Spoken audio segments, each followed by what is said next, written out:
Thanks for listening to Ace on the House on Podcast One. Well, look, I don't want to spoil it, but we do some singing in this show. Well, the decade of the 80s created one of the most controversial music forms ever known to man called disco, and I believe we spent a little time singing it, didn't we? Well, we cover the vast difference in the 70s. Just 5 years is all it was. Oh, my God. I mean, it's incredible. And we also have some hot face frame talk. Hot face frame, hot tile talk. It's all there. A lot of tile, a lot of under. Some demo business. I give you guys a tip for subflooring. Yeah, you do. Could change the game. It's a game changer. Yeah, it really is. Yeah. All right, first I'll tell you about 8sleep.com. Every podcast has a mattress ad. Oh, sure, there are thousands of them. But only one uses technology and temperature to give you the deepest sleep. The Pod by 8sleep. First bed to combine dynamic temperature regulation and sleep tracking. This thing is a game changer, people. Research shows the link between sleep performance and temperature. Of course, this thing could have saved my childhood, sweltering out here in the San Fernando Valley. The Pod reacts in real time, adjusting the temp to keep you comfortable. Stats say it all. Pod customers fall asleep faster, toss and turn 25% less. That is a lot. And have a 17% increase in deep sleep. Sleep hygiene, it's a big deal, and your temperature is all of it, man. And you get it right, it learns it, and you sleep right through the night, and you wake up ready to take on the world. Right now, get $150 off your Pod with the free shipping at 8sleep.com/ace. That's EIGHT sleep.com/ace. Just $25, you get wine and gifts. Ace's favorite stuff or products from HDS. Every single month, you get the drink you choose. It's hard to beat cool stuff and booze. Adam's Monthly Nut.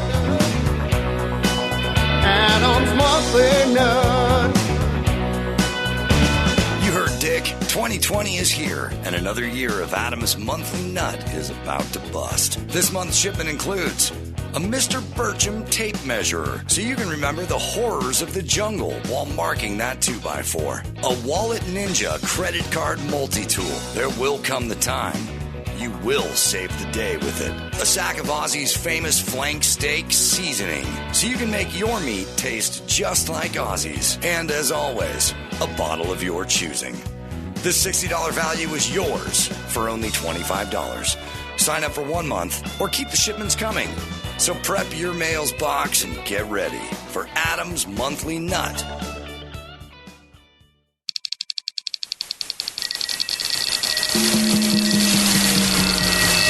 This is Carolla Digital.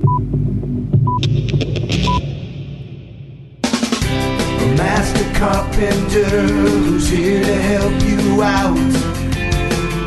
If you can't fix it, then let Ace show you how. Ace on the house. Ace on the house.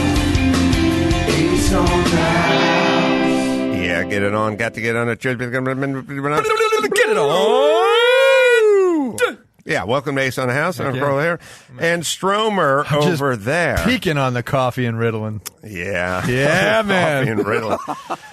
Oh, man. Hey, I finished the 300-foot fence line that I had on the property with taking the trees out. The fence is done. I had it all halfway up, and then I was sitting in the backyard, and I realized the guys followed the line and didn't level each board for about 50 boards, right? Mm-hmm. So I said to myself, I looked at my straight 4x4 redwood posts, and I said, why are they not on plumb? And then I realized they screwed up. So we had to take off about 50 boards, but then we got it right, and it looks beautiful.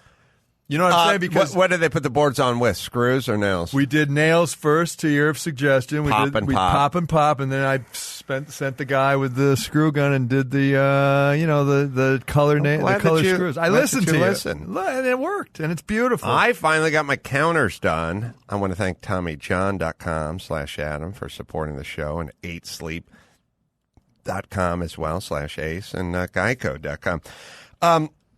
I had finally, and I hope you listening and possibly the Stromer clan can find some usefulness out of this. And Gary, if you get my phone, you'll see pictures of the countertop.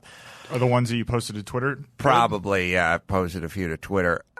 It's been driving me nuts in my house that I had these like fleshy, beigey, browny countertops. You hated them. Bugging the shit out of me. No, you can't have it. And they're like brand new and Caesar stone and really nice, and I didn't want to make the mess of tearing them up and blah, blah, blah. Right. So I started doing some investigating, and I'll show you the picture of the counter before.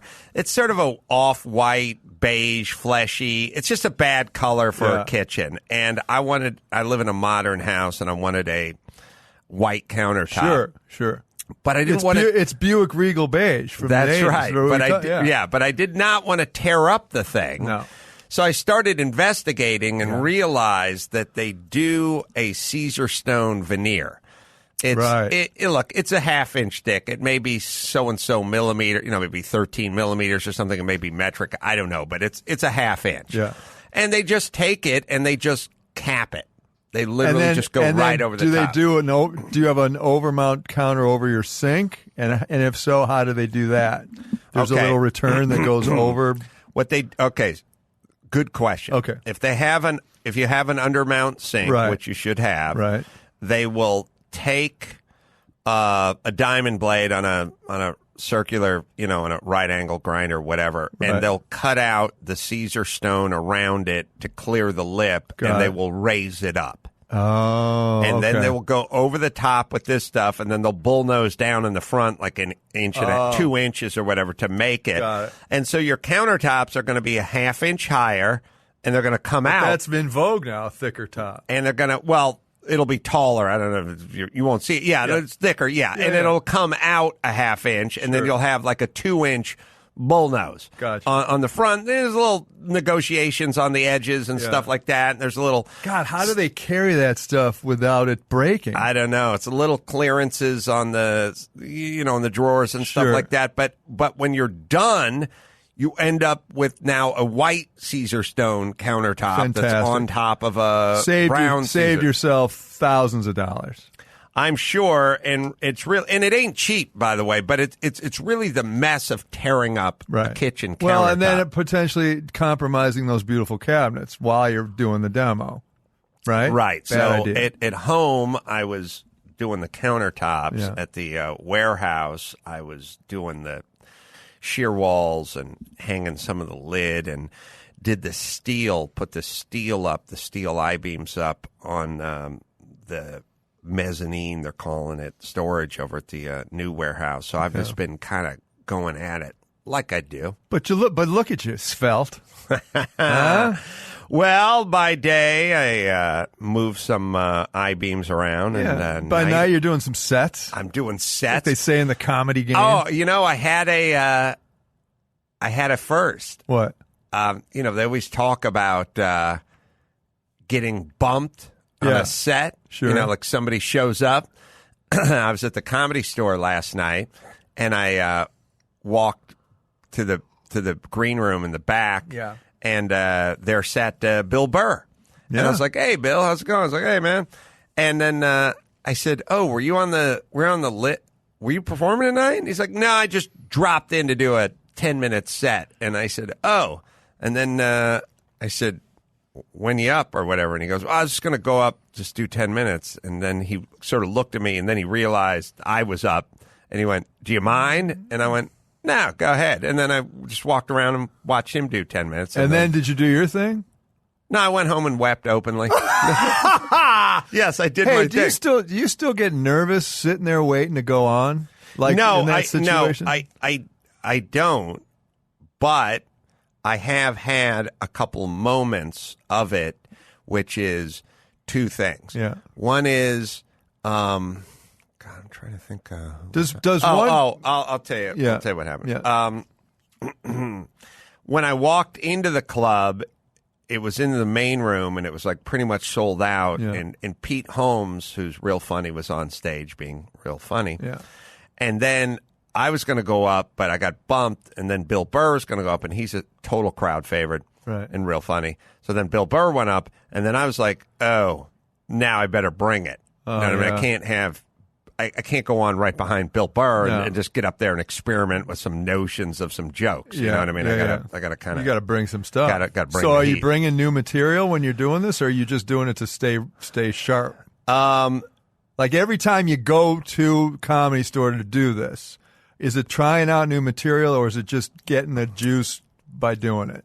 It's a mixture of old stuff you kind of know works and newer stuff you're trying to work out, and the occasional stuff I've never said before on stage. Just going to try to completely try. And then are you alone monitoring if it's going over well, or do you have somebody like in the audience saying that went great? Like, are you that present to know remember? I have deputized 400 people in the audience to let me know whether it's going well, and they shall let you know. And they do. They're always the same, always right, no matter where you are in America. There are certain places, even within here, like there's a difference between the Ice House in Pasadena and the Comedy Store on the Sunset Strip. It's like a little different crew, different audience. Right.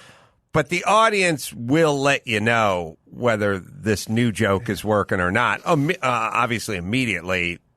They let you know, man. So you have to figure it out. That's intense. It's not, I don't know how you do that. I'll tell you what it is.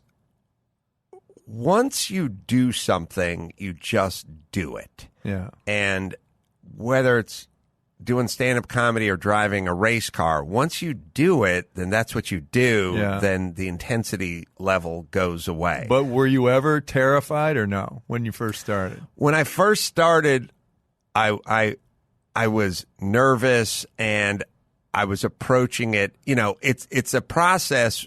It's like, I don't know. It's like having sex. If you're nervous and up in your head, like it's just not. Stop staying in my bedroom at night. How do you know these things? It doesn't serve you. You know what I mean? Yeah. And so the only way to get better in bed or to get better on stage is just to log time. So it's like when I used to do it, there's a comfort level that just isn't there at the beginning. But is the comfort level bad, or do you have to be uncomfortable to be edgy? The reality is the discomfort speeds you up. Yeah. The speeding up of the process makes you kind of plow through the jokes, and it doesn't help. I see. The slowing it down comfort zone, and the audience is like, basically, think of the audience as a bear. Yeah. If they sense fear, you're dead. You're in trouble. Yeah. You can take as much time as you want in between jokes or pause or do whatever. If they think you're just doing it because you're relaxed or chillaxed or comfortable or confident or whatever, they'll hang with you. Yeah. If they think you're scared or screwing up, you're done. You're done. So. But you can't fake it. You can't fake not being scared of a bear. Yeah. You have to kind of actually not be scared of a bear. Right. And that's the experience. That's the experience. That's where tons of camping trips come into play. Right. But you do want to do a mixture of new stuff and old stuff and different versions of new stuff. So, like, if you do a new thing and it just tanks, do you immediately go in your head to the bit you know is going to kill to, like, get it back? Or do you stay in the plan of how you've structured this night? You know what I'm saying? Like, if you do it enough, you don't even have to really structure the night. You can just kind of go, what are we doing, 20 minutes? And they go, yeah. And you go, okay. And then you just go, okay, I have enough stuff here. But, yes, you will if something's not going well. Or if you do some gross-out joke. Yeah. Like I have a couple of disgusting jokes. Yeah. You do one of those and the audience kind of goes, ugh. You go, okay, well, let me tell you a cat joke. My cat thinks it's a person. Like, you have to. Yeah. Temper the gross with the cat jokes. That's a great metaphor for life. Yeah. I did this joke last night. I said, worst job ever is porn star makeup artist, because they're artists, makeup artists. Right. They think of themselves as artists, Sure. and they have a craft, and And I said, and imagine what a horrible job this is, because like